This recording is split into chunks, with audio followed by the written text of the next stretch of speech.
Betty Croswick here.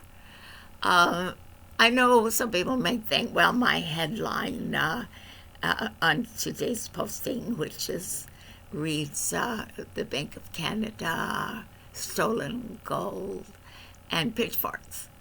What am I trying to say with that? Do I just think that's a cutesy thing? Well, no, it's not. It's real because, of course, the pitchforks, that's a little over the top, but it's a saying that represents a public's anger when they find out that their best interests have not been protected.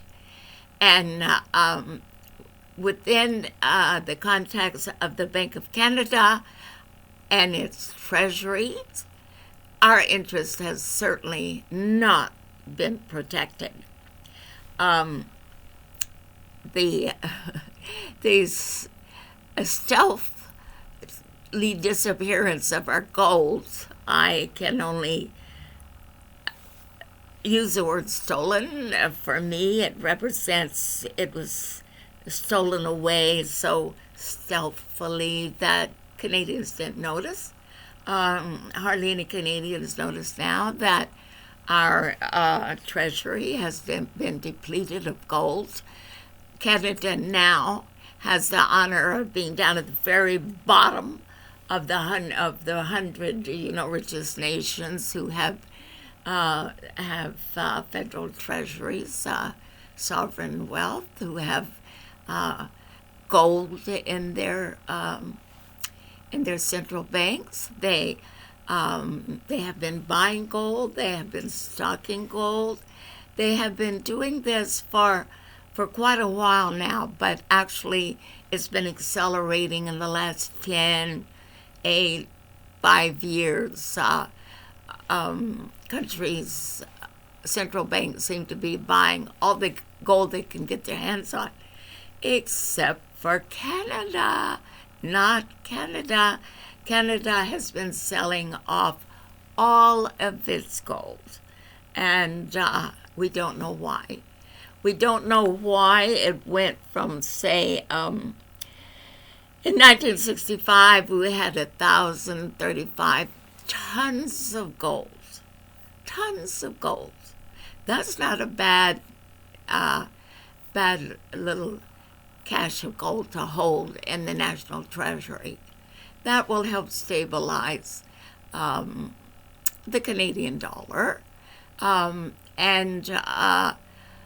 it stabilizes. This is what central banks want to do, is to stabilize their own currencies. So these countries are buying gold and having it there in case their paper currency, their fiat currency, goes down, tanks down to the depths of hell, which is what happens when the currencies falter. And right now, the U.S. dollar is under pressure because foreign nations are looking for other ways to do trade rather than going through the American dollar, as so much of the world has done for the past years, because the United States Fed has pumped so much money, trillions, into the coffers for the government to give to primarily corporations, big corporations, banks, give to the banks, give to all of the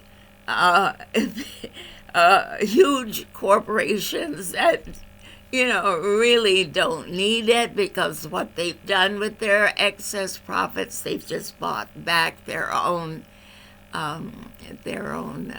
shares. They have not put the money they get from the government out into the public that would create jobs or do anything worthwhile, except pad their own personal bank accounts, their own their own elitism, their own elite clubs, while the rest of the countries certainly in the United States and increasingly in Canada and Australia and many other countries, can quite literally, the people are the last to be thought of.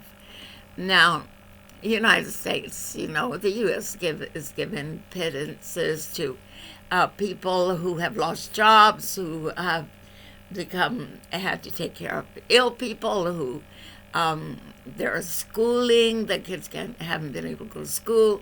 Everything has been crazy in the States. And so what is given to the people by the government has to go through banks who take their share. And what people get has to be stretched indefinitely until they get another help from the U.S. Well, Canada is giving out also money and to the people, and this has to be done. People have to eat. People have to meet their mortgages, their rent money, their debt. Everybody in Canada practically is debt-ridden. And so the fiat money, the U.S.